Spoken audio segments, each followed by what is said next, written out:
Hello everyone, આજે હું તમારી સાથે શેર કરું છું એક યુનિક રેસિપી જેનું નામ છે healthy chocolate dry fruit bytes. તો એમાં સૌથી પહેલાં તો છે આપણે ડ્રાય ફ્રૂટ લેવાના છે. તો અહીંયા મેં છે પિસ્તા લીધા છે એક વાટકી કાજુ લીધા છે અને એક વાટકી જેટલી છે બદામ લીધી છે. તેમને છે 2 મિનિટ જેવું છે શેકી લેવાના છે.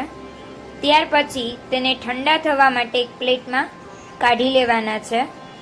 અને આ રેસીપીમાં આપણે છે કોકો પાવડરની જરૂર પડશે. તો અહીંયા મેં જે કંઈ કોકો પાવડર લીધો છે એ તમને હું દેખાડી રહી છું. આ કોકો પાવડર છે તમને કોઈ પણ મોલમાંથી અથવા તો બ્લિંકિટમાંથી છે ઇઝીલી મળી જશે. તો અહીંયા 1 વાટકી જેટલો છે કોકો પાવડરનો મેં યુઝ કર્યો છે. તમને અહીંયા હું બધું છે માપ સહિત કહું છું, એટલે જો તમારે ઘરે બનાવવો હોય તો તમે સરળતાથી છે બનાવી શકો. હવે આપણે છે કાજુને અલગથી છે શેકવાના છે. તો અહીંયા મેં 1 વાટકી જેટલા કાજુ લીધા છે અને એને પણ શેકી લીધા છે.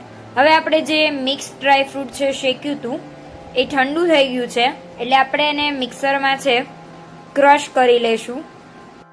મિક્સરને છે તમારે આખું ફેરવવાનું નથી, શરૂ બંધ કરવાનું છે. પછી તમારે છે આવો અધકચરો છે પાવડર બની જશે. એટલે આવો અધકચરો પાવડર છે 1 વાટકી જેટલું આપણે સાઈડમાં કાઢી લેવાનો છે.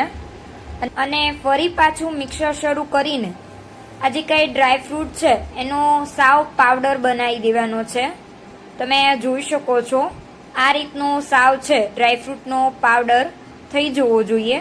હવે જે આપણે કાજુ શેકીને રાખ્યા હતા એને પણ અધકચરા આ રીતે છે દળી લેવાના છે. ત્યાર પછી એક બાઉલમાં છે આપણે ડ્રાયફ્રૂટનો પાવડર કર્યો તો એ એડ કરવાનો છે. 1 વાટકી જેટલો છે કોકો પાવડર અને 1 વાટકી જે આપણે ડ્રાયફ્રૂટ અધકચરા રાખ્યા હતા એ એડ કરીશું. અને 1.5 વાટકી જેટલી છે સિરપ, જે ચોકલેટ સિરપ આવે છે એ એડ કરીશું. આ સિરપ છે તમને મોલમાંથી, કરિયાણાની સ્ટોરમાંથી અથવા તો બ્લિંકિટમાંથી છે આરામથી મળી જશે. અહીંયા છે મેં 1.5 વાટકી જેટલું સિરપ વાપર્યું છે, પણ પહેલાં છે આપણે 1 વાટકી તે સિરપ એડ કરવાનું છે. ત્યાર પછી છે આપણે એને મિક્સ કરી લઈશું. પછી મિક્સ થઈ જાય એટલે ફરી પાછું આપણે છે 1/2 વાટકી જેટલું સિરપ છે ચોકલેટનું એ એડ કરીશું અને એને પણ છે સારી રીતે મિક્સ કરવાનું છે. તો તમે જે બાળકો છે ડ્રાયફ્રૂટ નથી ખાતા એને તમે છે આ રીતે છે ચોકલેટ ડ્રાયફ્રૂટ બાઇટ બનાવીને ખવડાવશો તો એ બાળકો છે આરામથી બધા જ તે ડ્રાયફ્રૂટ ખાઈ લેશે.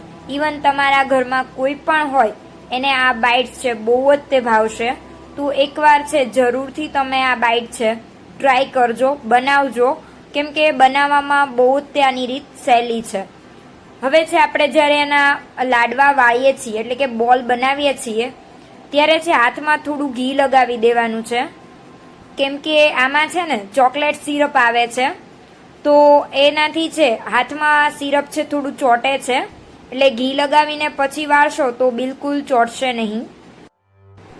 આ રીતે છે આપણે બધા જ લાડવા છે વાળી લઈશું.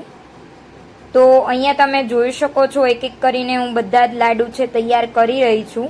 આજે સન્ડે છે તો મારા હસબન્ડને પણ રજા છે, તો એ પણ છે મને કિચનમાં હેલ્પ કરવા માટે આવી ગયા છે.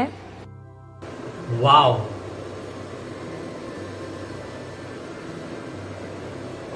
દોસ્તો આજે હું પણ રજા હતી તો કિચનમાં ઘૂસી ગયો અને લાડવાને ગોળ કરવામાં મેં જે કાંઈ મદદ કરી છે કે આમ લાડવા કરી નાખ્યા. તો દોસ્તો કેવા મસ્ત લાડુ મેં બનાવ્યો છે. તમે પણ આ રેસીપી તમારા ઘરે જરૂર ટ્રાય કરજો.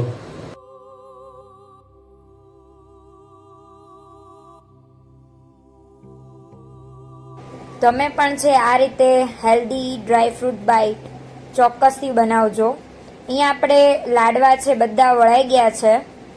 તો હવે જે કંઈ આપણે કાજુને જે કાંઈ અધ કચરા છે ક્રશ કર્યા હતા એમાં છે આપણે લાડવાને છે ઉમેરી દેવાના છે. એની ઉપરનું કોટિંગ છે એ કાજુનું આ રીતે કરી દેવાનું છે, જેથી કરી તો અહીંયા છે આપણે લાડવા નથી બનાવી રહ્યા, એટલે વિડીયો સ્કીપ બિલકુલ નહીં કરતા, છેલ્લે સુધી જોજો કે કાજુનું છે આપણે આ રીતે કોટિંગ કર્યું છે.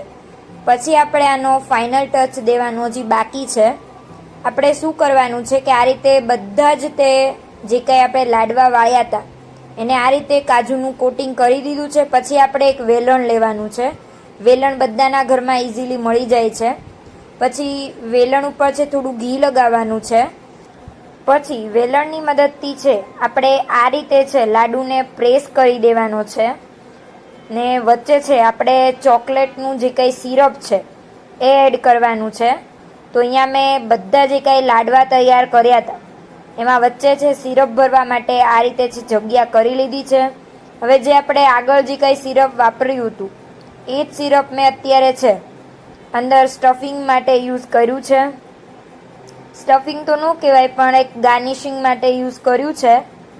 તો તમે આ રીતથી છે ચોક્કસથી આ બાઈટ બનાવજો. આ બાઈટ ખરેખર એટલા સરસ બન્યા છે, તમે જોઈ શકો છો. હવે આપણે છે આને ફ્રીઝમાં મૂકીશું. 5 થી 6 કલાક જેવું છે અને ફ્રીઝ કરવાના છે. ફ્રીઝ થઈ ગયા છે તો હવે આપણે પ્લેટ છે બહાર કાઢી લેશું. તો તમે જોઈ શકો છો કેટલા સરસ લાગી રહ્યા છે. એવું લાગે છે કે અત્યારે જ બધા ખાઈ જઈએ. એકદમ આમાં છે ચોકલેટનો પણ ટેસ્ટ આવે છે અને સાથે સાથે બધા છે ડ્રાયફ્રૂટ પણ આવી ગયા છે. તો તમે ચોક્કસથી આ રીતે બનાવજો. અને જો તમને મારો આ વિડીયો ગમ્યો હોય તો એક લાઈક જરૂરથી કરી દેજો. અને આવી બીજી રેસીપી જોવા માટે મારી ચેનલને સબસ્ક્રાઈબ કરજો. હવે આપણે મળીશું નેક્સ્ટ વિડીયોમાં. Bye bye, take care.